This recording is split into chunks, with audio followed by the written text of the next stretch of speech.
Hello everybody, welcome to Cast and Blast 406 and welcome to my first product review. As I mentioned in the previous video, I upgraded a handful of items either at the beginning of the season or midway through. So we're just going to follow up and let you know how they did. Before we get started, just know that I'm not associated with any of these companies. I'd like to be, but I'm not. So you're going to get an unbiased, fair opinion. And you'd get a fair, unbiased opinion if I was associated with these companies. But just know I've got nothing to hide, so you'll get it from the horse's mouth. Secondly, this review isn't a review based on I compared these boots to other boots. These are items that I purchased, I used them in the field, and this is how they did. So I know there's a lot of good boots out there. I know there's a lot of good shotguns out there. I know there's a lot of good dog collars out there, as well as recording devices. So just keep that in mind as we go through all these items. So the first item, and probably our most important item, are boots. I mean, we can have fancy shotguns and fancy pants and fancy jackets and everything else, fancy dogs, but if your feet are uncomfortable, if they're wet, if they're cold, none of that's going to matter. And we probably have all been in that scenario. So I made the decision when I retired last year. I knew I was going to be in the field a lot more than the previous seasons because I was still working. I decided, you know what? I want a boot that's just going to kick ass. So I went to Shields.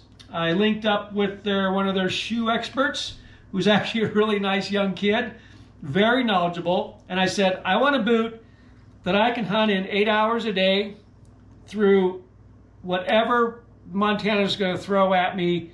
And when I get back to my truck, I want my feet to be dry, period. So he said, okay. So he lined out X amount of boots. I tried on all these different kind of boots, and I ended up liking the Crispis. And this is their Nevada model, I believe.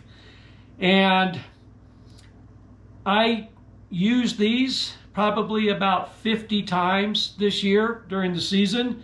And yep, they went through mud, snow, and everything in between.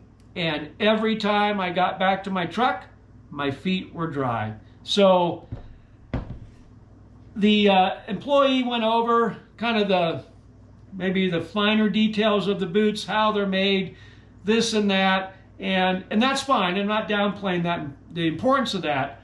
But for me, like I told him, I said, I don't really care how they're made as long as they do what they're advertised to do every time. So I think I got what I wanted. These boots are outstanding. The sticker price might hurt you a little bit. They're $400, but for me to have comfortable feet now that I'm retired and I'm going to be hunting a ton, it's absolutely worth every single penny. So big thumbs up for the Crispi boots. Oh, and I forgot to mention on the Crispi boots, they have their proprietary waterproofing conditioning cream, and this stuff is awesome. I used it twice on my boots this year. The guy told me it depends on how many times you use them and what your boots are going through. So I did it twice, and this stuff works really well. So definitely, if you're going to invest $400, take care of your investment. All right, so the second item that I upgraded on was a shotgun. And it's just like fly rods, you really only need maybe 2 fly rods, but I have 12. So the main reason why I got this new shotgun was because I was retiring. And I only retire once, and I wanted something a little bit fancier, something a little bit out of my comfort zone that I normally deal with. So I ended up, for my retirement, I ended up getting this beautiful Franchi SLX 20 gauge over under. As you can see, it's got some fancy engraving, gold plated trigger, fancy ejectors. So the engraving stuff, like I said, that's normally what I don't target. But like I said, you know, I retired after 30 years in law enforcement. Maybe I deserve something a little bit fancier than what I'm accustomed to. This gun is awesome. It's 5 pounds. The weight distribution of it is perfect for me. When I'm down in the low ready and I bring it up and I'm swinging left or right, depending upon which way the bird's going, not to sound cliche, but it just feels like it's just an extension of my arm.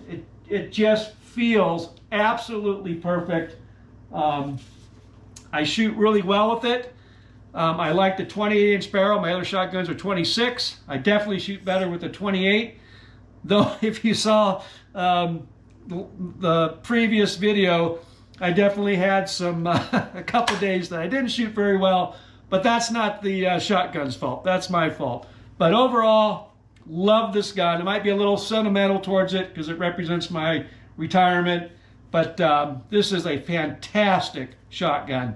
It retails for about $2,000, and for me, it's been worth every single penny. So, because when I put this gun in my hand and I'm watching my dog, I'm realizing I'm no longer having to deal with idiots out on the street.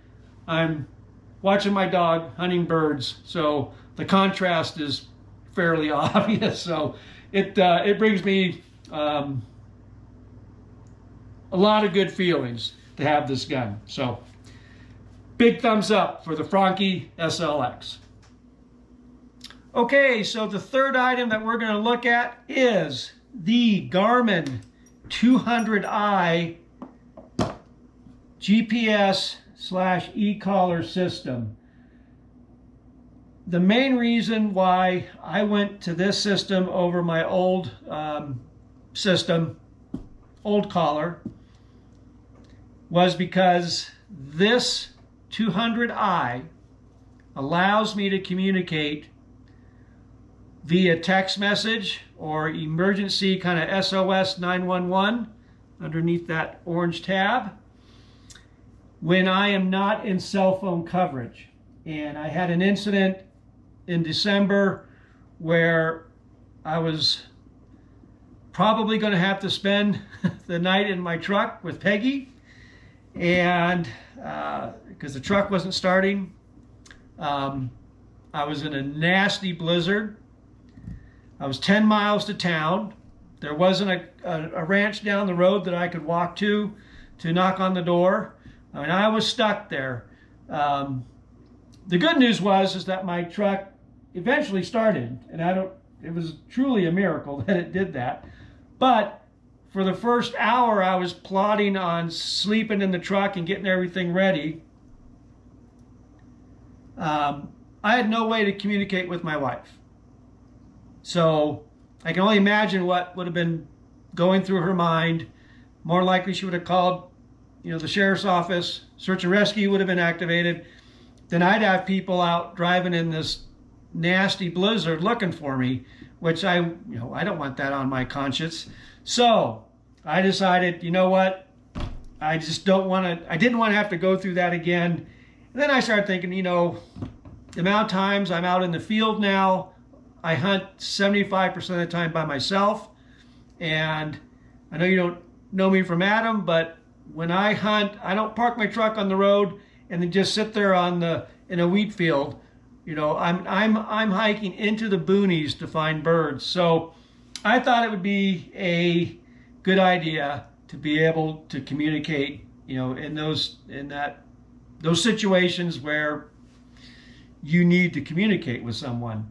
So that being said, it is a subscription plan. Nothing's for free. There's various levels on what subscription you want and what this thing is capable of doing. I have the bare minimum. I can send text messages and I can notify 911, and that costs me $10 a month. So I think the initial cost of $1,000 plus 10 bucks a month. If that saves my life, it saves someone else's life. It prevents someone from not being able to communicate with their wife. If I can resolve all that, that is money well spent. So that's the primary reason. The second reason is this unit will allow me to add other compatible Garmin systems. So two of the people I hunt with primarily have systems that I can add them to mine. So when I hunt with Bob, I can add Bob and his dog Belle to my system, pull up that file, activate it, and then now I can see where Bob is, where Belle is, and where Peggy is. So I like that feature. The other neat thing about this unit, if I can get it going, there it goes, had it turned off, is their new button system. The original touchscreen system did not really go over very well because you had to go from one menu to another and cycle in and out, and it just didn't go over very well. Garmin listened, and this is what they've come up with.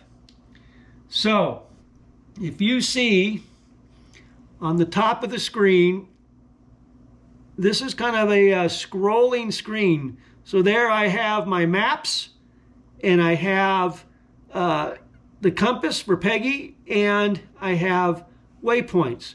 Then I can cycle through, and then I can go right to the e-collar portion of it.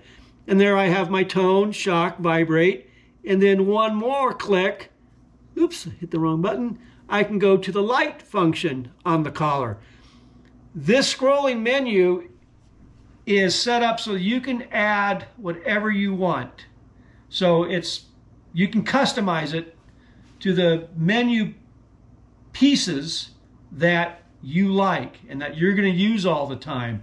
So I can just scroll through this and go, I can be looking at Peggy on, it's obviously not turned on, so she's not showing up, but I could be on the compass and shows where she's at, and let's say, oh, she's going up to a skunk.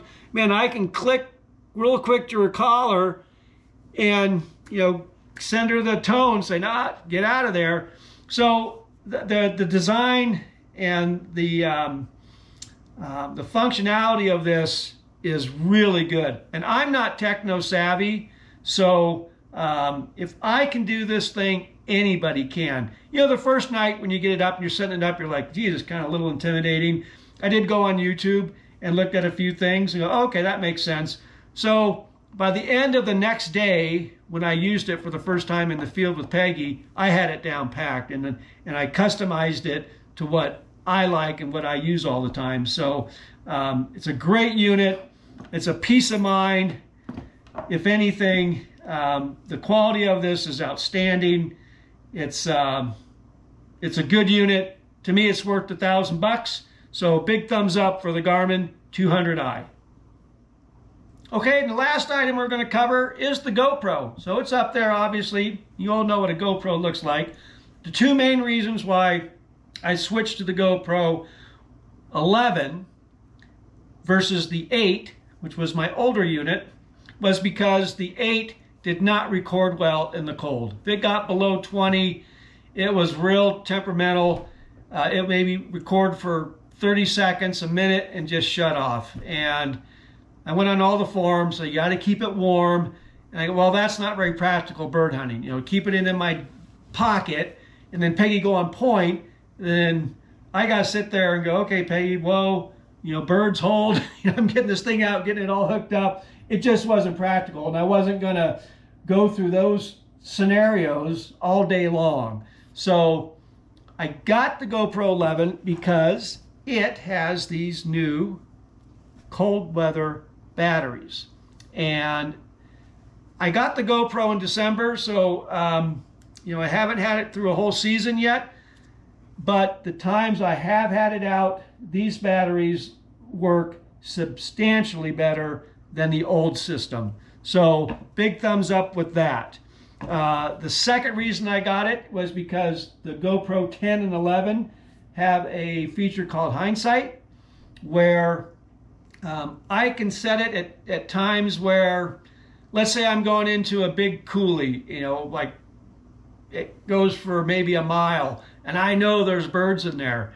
And my option with the old system was I just hopefully don't miss anything and Peggy points and we get everything captured on video, or I just push record the moment we start hunting at this coulee and then finish the hunt. But that may last an hour, and then I'm using up all my SD card. So the hindsight feature allows me to capture either 15 or 30-second continuous recordings, basically a loop. It'll go 15 seconds and then start over, 15 seconds, start over. And it doesn't take up any space on your SD card.